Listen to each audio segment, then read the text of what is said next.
ဒီတစ်ခါဘန်ကောက်ရောက်တော့ဘန်ကောက်မှာအရန်နာမည်ကြီးနေတဲ့ Nestopia ကိုရောက်ဖြစ်ခဲ့ပါတယ်။ Nestopia က CN ပါတကွန်ဘက်မှာရှိတာဆိုတော့ MG တို့ကမြို့ထဲမှာပဲနေရတဲ့ကြောင့်မလို့ Central Wall ကနေဖြတ်ပြီးတော့ CN ဘက်ကိုကူးလိုက်ပါတယ်။ Central Wall နဲ့ CN ကကတ်နေတာဆိုတော့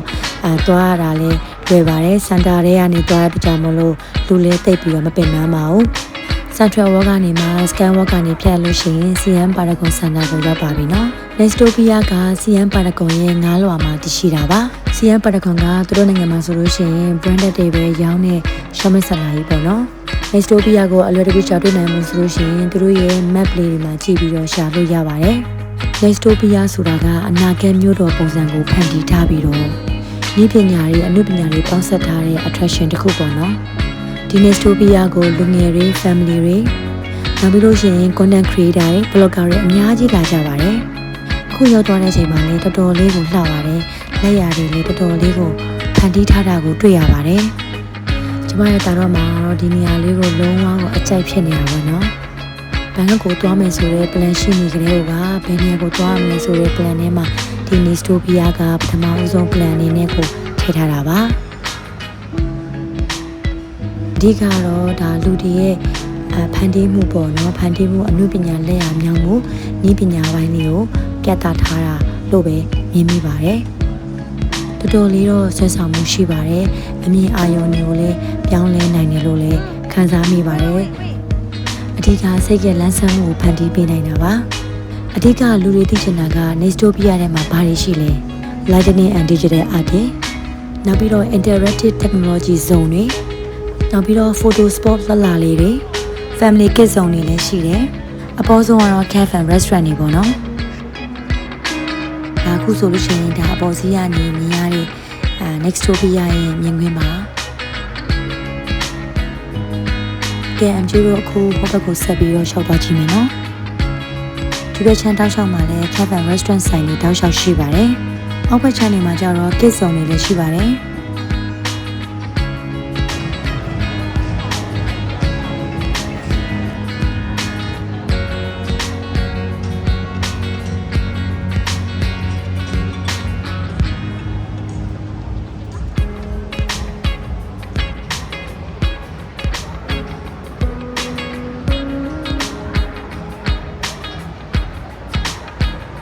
ဒီနေရာလေးကဓာတ်ပုံရိုက်လို့လှတဲ့နေရာလေးပါ။အင်ဂျီကတော့ဒီနေရာလေးမှာဓာတ်ပုံအဝရိုက်ခဲ့ပါသေးတယ်။နောက်ခံ view လေးလည်းလှပါတယ်။နောက်ပြီးတော့ဟိုအောက်မှာမြင်နေရတဲ့စပင်းတွေကကိုဘယ်လောက်နင်းလိုက်နေဆိုတဲ့အားကိုဆန်တာပါ။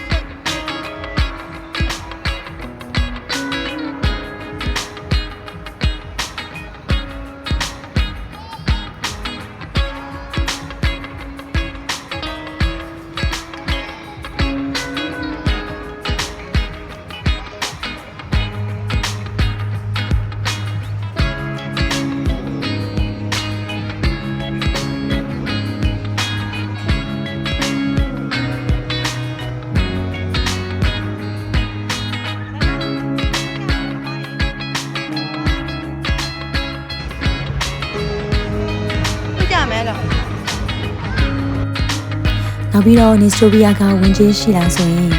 အဓိက area တွေက free entry ဖြစ်လို့ဘယ်သူမှမဆိုအခမဲ့ဝင်ရောက်လို့ရပါတယ်။ဒါပေမဲ့တချို့ activity play zone တွေကတော့တည်တံ့ ticket တော့ရှိနေပါတယ်။ကဲဘန်ကောက်ရောက်တဲ့သူတိုင်းဒါ Nestopia ကိုတစ်ခါတော့လာလေတင်ပါတယ်နော်။ကဲ Nestopia ကနေအပြန်ဘယ်ကိုဝင်ခဲ့လဲဆိုလို့ရှိရင်တော့ကလေးတွေအကြိုက် CN ပါတကွန်ထဲမှာပဲရှိတဲ့မီလန်ကိုဝင်ခဲ့ပါသေးတယ်။မီလန်ဆိုတာကကလေးတွေကစားတဲ့ကလေးကစားကွင်းပဲဖြစ်ပါတယ် indoor playground ပဲဖြစ်ပါတယ်เนาะမီလန်မှာဘယ်လိုတဲခဲ့လဲဆိုတာကိုတော့နောက်ထပ်ဗီဒီယိုတစ်ပုဒ်နဲ့ပြင်ပေးထားပါတယ်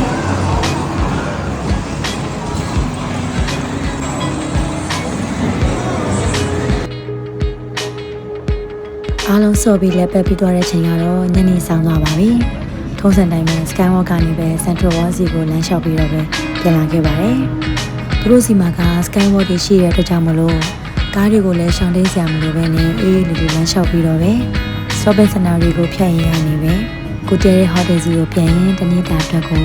ဘန်ကောက်မှာရှောက်လည်လို့ပြီးတော့ပါပြီရှင်။ MJ ရဲ့ဗီဒီယိုလေးကိုဆုံးဖြတ်ကြည့်ပြီးတော့ကြောင့်မလို့ကျေးဇူးများကြီးတင်ပါတယ်။နောက်ထပ်ဗီဒီယိုလေးတွေကိုလည်းစောင့်မျှော်ကြည့်ရှုအားပေးကြပါလို့ဖိတ်ခေါ်ရပါတယ်ရှင်။